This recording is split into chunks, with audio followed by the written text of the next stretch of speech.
of creation. Yet as soon as you step into the path, the tranquility disperses. An unnatural breeze quickly swells into a storm, bending the holy tree lines and thundering voices, exalted yet disturbed, echo from the walls of the monumental fountain. The celestial tempest of the Archon High Council rages. They know you're coming. Approach the seat of the Archon High Council. Oh, so I think one of my scouts went into that area. Morning Muck, morning chat, morning yours to Angel Fashion. Yep.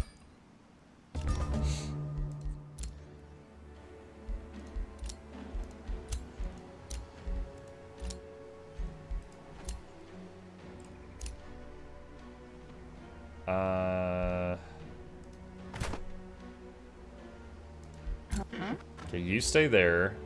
You stay there. Hold on, where's... This guy should be over here. Okay, there we go. Sorry, those 3 armies are ready to go to the next area on the next possible turn. Conjure Divine Beacon is done. Blessed Armors. Okay, so... Staves of Grace. And we have a lot of support units to give Staves of Grace to.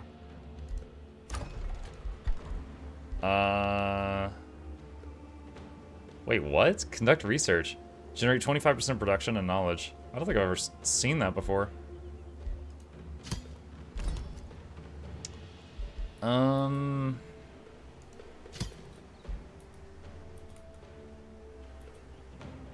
Dude, there's so many purple buildings here. That's crazy.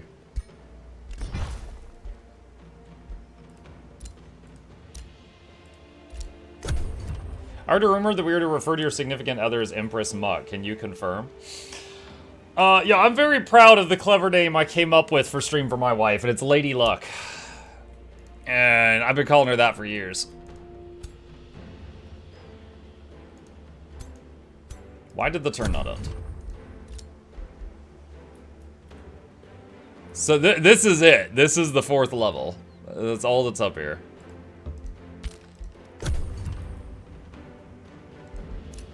What are you guys doing? And the friggin' turn. There we go.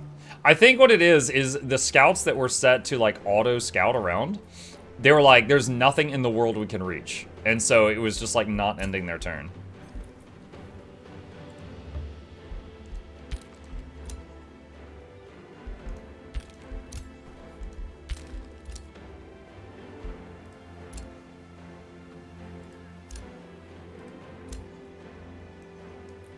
Alright, so bring you up. Bring you up. Bring you up.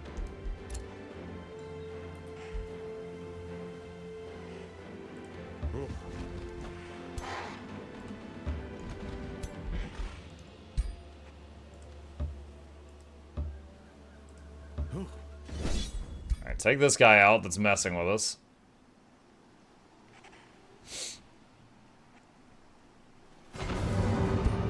So one thing I'm wondering, there is a infestation here, and it is spread into my lands, but it's in my neighbor's lands. If I go into my neighbor's lands to take care of it, can they get mad at me legally? Like if my neighbor has a tree and it's like growing over onto my property, do I get in trouble if I trim his tree? Max population. Your offer. New skill available. What is this? Your armies regenerate 10 hit points per turn. Oh, hell yes. That would be so helpful for the troops that heal really slowly. Yes, yes, yes, yes. Depends on the HOA. Oh. Okay, see, this is what I normally see. Generate 25% of production to gold if you're not building a building. But if I go up here to this last city I captured, it turns unused production into knowledge. I don't think I've ever seen that before.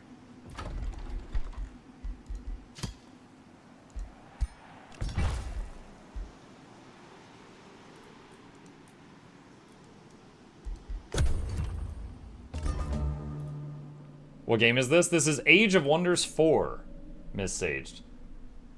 It's kind of like Civ, but, you know, fantasy. And then also similar to games like Heroes of Might and Magic.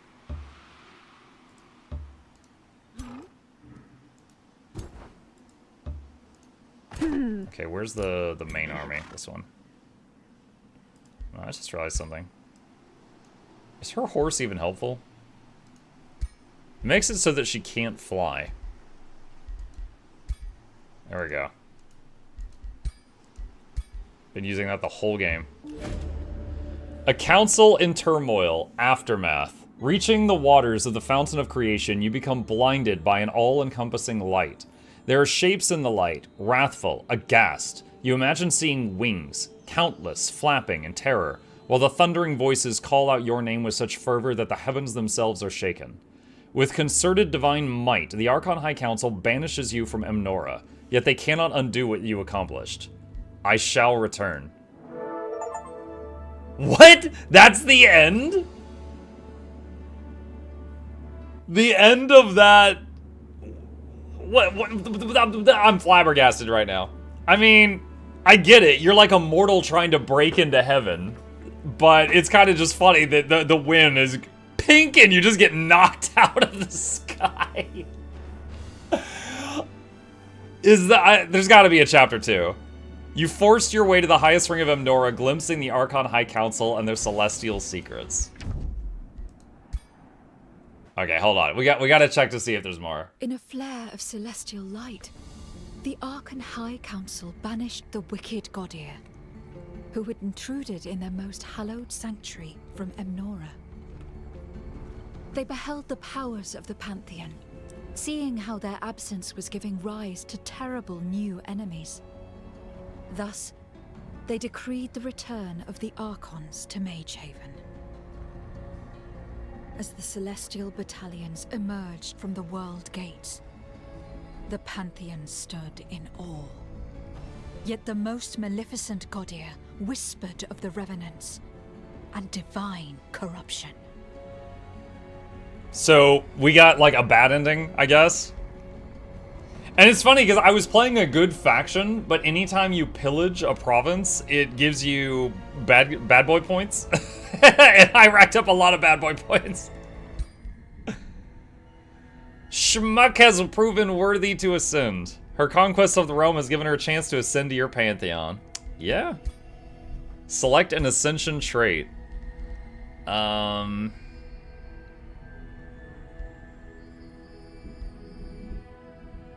ninja, go. Support abilities grant all friendly units regen. That's good. Support abilities apply Clinging Mist. Guardian Angel. A vigil in every combat. That's probably what we're gonna get.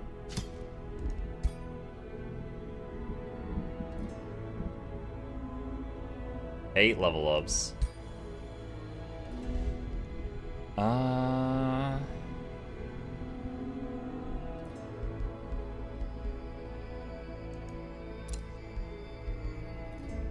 I think I've already gotten everything on this tree that actually impacts gameplay.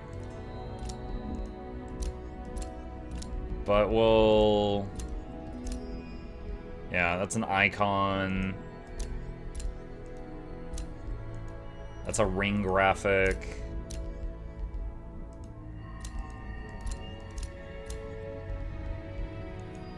Icon. Helmet graphic, staff. Well, staff variant.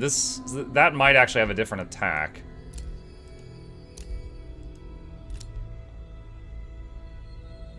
Wait, what? Oh, I misread. I thought that was how many points I had unspent. That's why I was going crazy. Oh, whoops. Oh. Choose your destination. Archon Prophecy Story Realm 2. Okay, there is more, chat. There is more. Land on the coast of Sordon and explore the ruins of Myrida, the fallen empire of the Giant Kings. Reclaim the realm from the Umbral Abyss and fulfill a prophecy that will shape the war against Uroth. That would be a fun ending. What, just the bank and getting knocked out? That's it, the end. Okay, realm setup. Less civilization than others. Free cities are rare. What is it with them hating free cities? Like, on the last, like, 3 stories we've done, they're like, no. Underground is smaller. Coastal invasion consists of a bigger landmass next to small sea with smaller islands. The player starts on a smaller island off the coast. The realm contains remnants of the fallen empire of Merida. Merida landmarks and natural regions will be present. Umbral Stronghold, an empowered version of the Umbral Abyss, creeps over this realm, opening gates to an eldritch dimension and its invading horrors. Units in Gloom. Oh my god, it's Gloom stuff again? Urath's Grass. The people in this realm have fallen under Urath's influence. Racial Marauder units have the Gloom Strider and Umbral Flesh transformations. All free cities have the Initiates of the Umbral Abyss or Masters of Corruption trait. Hold on, this is the right one, right? Destination. Yeah, Archon Prophecy Story 2. Okay. Okay. Your journey starts here. So...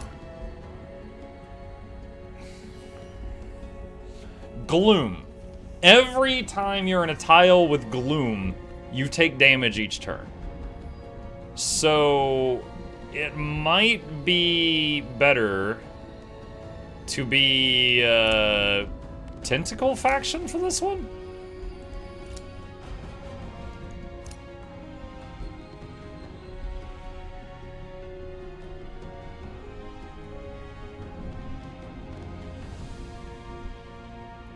Of course, when I beat the last Eldritch map, it was with this guy.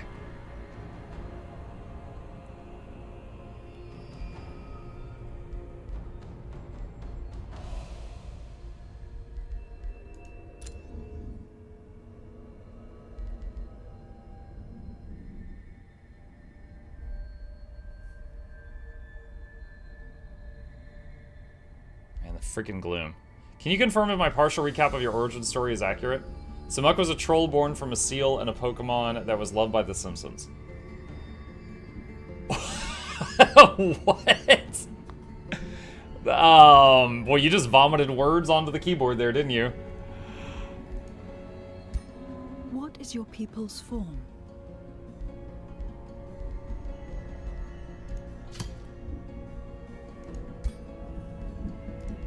Let's see. Let's do Ancients this time.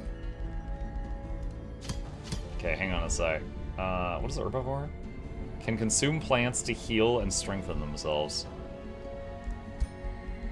Om nom nom nom.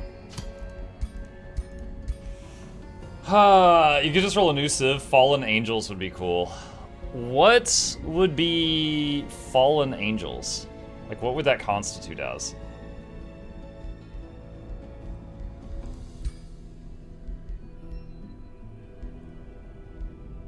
Alright, fast recuperation and athletics is what I normally do. Gloomy Angels. Gloomy Angels. Fallen Angels is Tomb of the Revenant, Order and Shadow Tier 4. Your journey starts here. Hang on. We can edit an existing one and take advantage of the Pantheon thing we got last time. So hang on. So if I took her, people's form? Let's see, athletics and fast recoup. So you need Order and Shadow. What is their origin culture? Let's see. Okay, Architects. They were kind of cool. We've tried them. Do I want to play them again or do something different? Let's see, you said Order, you said it was, what was it? Order and Shadow? Could do Architects of Shadow.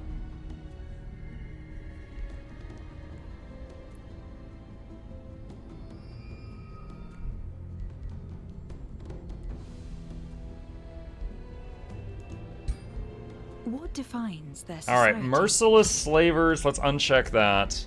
Talented Collectors is alright. Umbral stuff hates fire. Fallen Angels.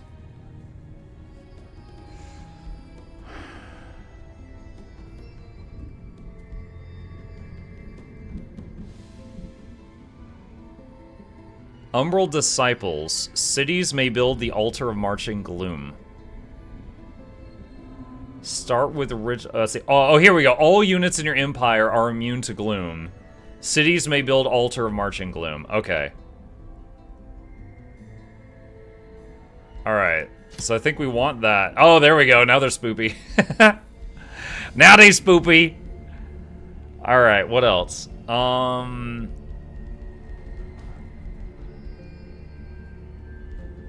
Fabled Hunters is nice. You start with an extra ranged unit, and all your units heal 5 health a turn, no matter if they're in ally or enemy territory.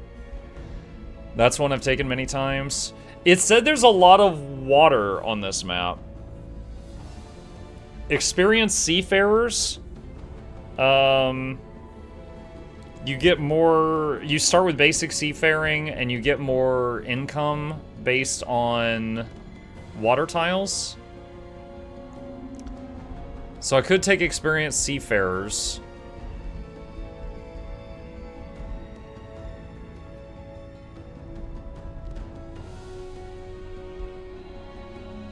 I really enjoy Chosen Uniters, but that only works on maps with lots of free cities.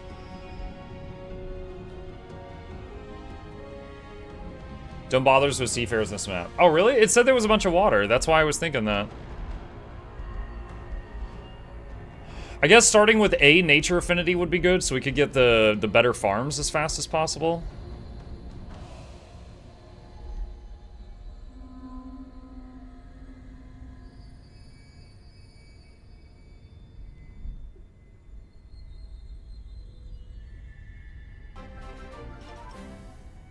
Apex Predators, a bunch of food. 65 months. Starting this anniversary with a COVID-positive test. Feel like absolute scrit. Entertain me, please. Stream a person in my misery, please. Sneezing hard enough to crack a rib wasn't fun either. I was not expecting that. It was like, oh, we've been together for so long. It's our anniversary. I got COVID. Like, that was I'm sorry. It's not funny. That's not funny. It was a curveball. You started that with like a certain mood and ended it way over here. I'm sorry you have COVID. It's a little funny. Bird Tree, welcome back. Thank you for the support. I'm sorry I have had COVID before, and I know it hits everyone differently. For me, it felt like I had the flu. It was like a really, really bad cold, like coughing, sneezing, runny nose, just I felt awful. So I get it. I'm sorry you're going through that. I know some people, like my whole household got it. My kid, you know when you're young you bounce back from anything, right? My kid just had like a cold for 2 days and then he was fine. And my wife was like in between, and then it hit me like, the man flu. I was just full-blown flu symptoms for like a week. It was rough. Hey, look, it's the Tree of Birds. How are you today? Don't lie, it was funny. A little funny. Okay. So, ranged unit and regen. Talented Collectors. Talented Collector works nice with the, the faction that we're playing. It works okay.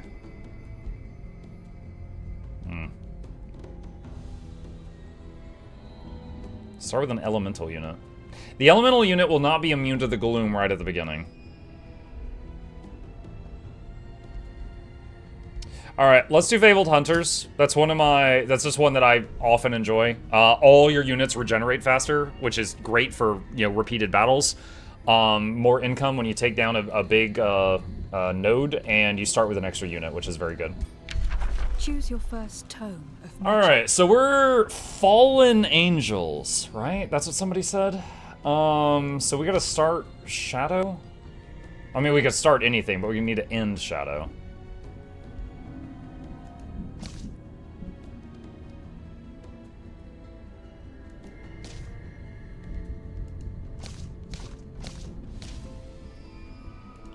Zeal. Is Zeal tier 1? It is.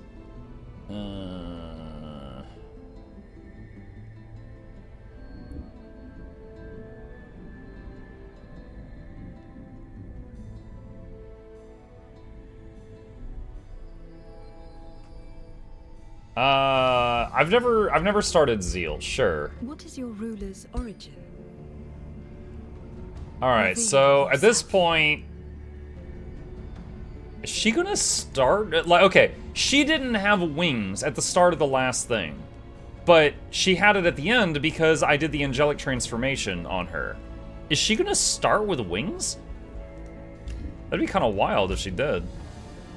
Do I still want her to be a Battle Saint? I think I do. I really enjoyed Battle Saint. I really enjoyed it. So I think I'm gonna keep her as a Battle Saint. Your journey begins. Schmuck is back.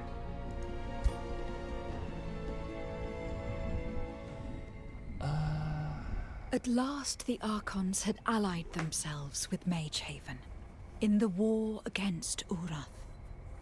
And they brought with them a prophecy which would prove vital if victory were to be attained. The prophecy of Archon. Anon was the guy that I beat up earlier. Sorry, give me just a sec. Okay, I had to tab out and check something. Divine Myopia. Balance enchained. Look at that eye in the sky, that's cool. Giant empires fall. Darkness reigns. From traitor's blood, fate's trail divides. Corruption cleansed through fractured light. Divine guard must rest for new powers to rise, who weigh the cost of mercy against a vengeful demise. Kezriak says it's the primary reason I don't find myself drawn to dragons and giant kings because they don't transform. I really like terraforming the land. So you know how the giant king can put down a stela, and it's like a, for anyone who's never played the giant kings, the giant, you can pick like a rock giant, fire giant, whatever. You can pick your type of giant, and they can put down a stela, which is kind of like a little structure, and it will start spreading, changing the land.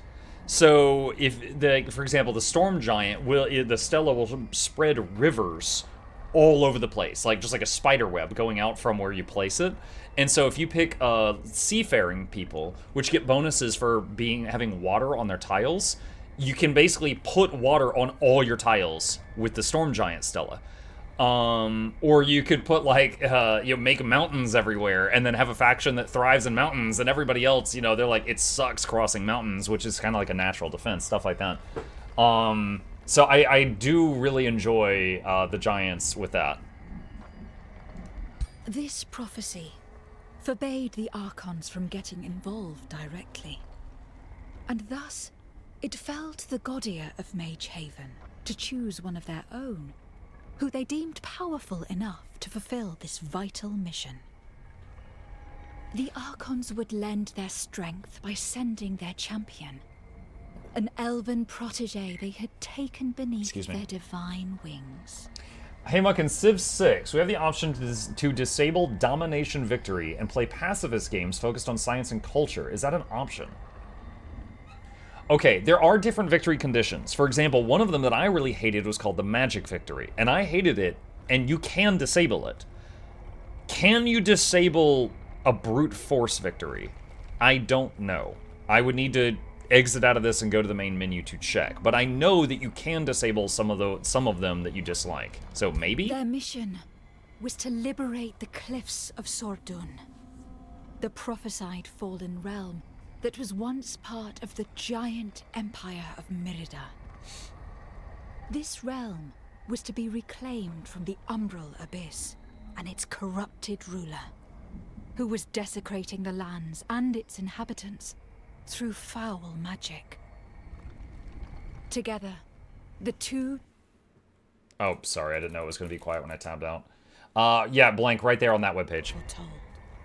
Together, the two chosen Godir would unveil truths beyond what the prophecy of Anon had foretold.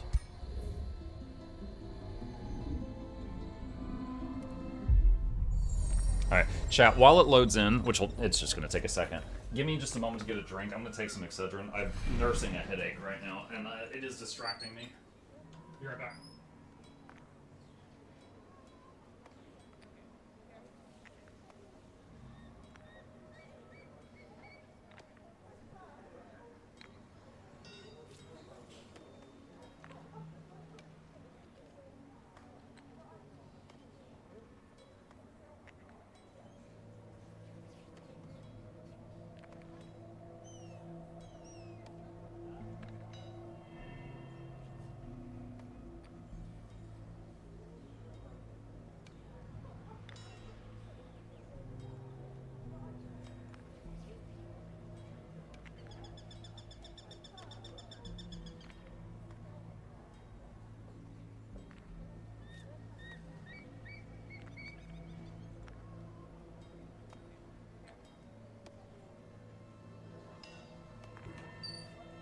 Okay.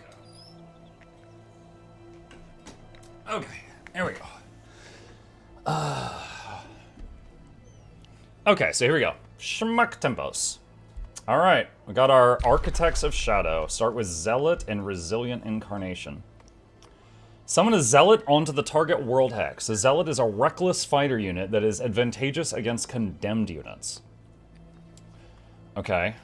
So you summon this in open worlds, and then you keep it forever. It's not a temporary unit. The Cliffs of Sordun. You have settled on an island off the Cliffs of Sordun. A light mist rests on the islands around you, obscuring the coast in the distance. You remember the description of the realm you were given. To the north and south, you see the outlines of jagged islands, small patches of land dotting the ocean. To the east, you imagine the looming cliffs of Sordun, claimed by the Umbral Abyss. The ocean blocks them from your reach and you from theirs. The distance may be a blessing. For now, the Umbral Abyss may slumber, but their forces may be overwhelming if you stir them without preparation. Before you can investigate further, a divine chime interrupts your thoughts and you are contacted by an Archon. Hail, Grand Architect Schmuck. I am Anon, Keeper of Prophecies. I know, I beat the shit out of you in the last map. It was I who recorded the prophecy that brought you here. 'Tis a strange twist of fate to write the very prophecy that forbids me to act upon it. Alas, as an Archon myself, I must abide by it, and will instead provide insight where I can. You will find our champion in the north. She may not be an Archon, but she will be a powerful ally to your cause. Tell me more. He nods gravely, recalling his own prophecy. Divine myopia, balance enchained. Giant empires fall, darkness reigns. From traitors' blood, fate's trail divides. Corruption cleansed through fractured light. Divine guard must rest for new powers to rise, who weigh the cost of mercy against a vengeful demise. The cliffs of Sordun used to be part of Myrida. We believe traitors' blood connects to those who stand by Uroth. Lastly, we Archons believe ourselves to be the Divine Guard, and you, Grand Architect Schmuck, are the new power to rise. Very well. Oh no, drops Muck can't sleep now next week. What? Who's doing drops? Final Twitch drops of 2025 for Guild Wars 2 are almost here. Celebrate Visions of Eternity and link your account to claim rewards starting December 11th. Why don't they ever tell me these things ahead of time? What is it? 2 hours is the /serve emote. 4 hours is a mini Snow Flurry Dragon. 6 hours is a cook outfit. You know, those are all kind of cosmetic, just fun things. However, those are not the worst drops, because they're permanent unlocks that usually cost gems. So there is value for collectors in that. Why are the drops so bad? No, again, like, if I'm putting it on a scale, I would say these are in the middle. They're not bad, they're not terrible. They're not, like, amazing, they're not awful. Because, like, I would say the best drops they ever did were the bag slots. Because those are things you buy from Gem Store, and they're useful for everyone. These are not useful, but they're from the Gem Store, so collectors could get them for free, which is good for collectors. I would say the worst drops is when you get, like, a booster. Because it's a consumable, and you use it, and then it's gone forever, and then it's like, wow, I totally don't even remember that I had that. Okay, let's take a look at our stuff here. So, that's a scout.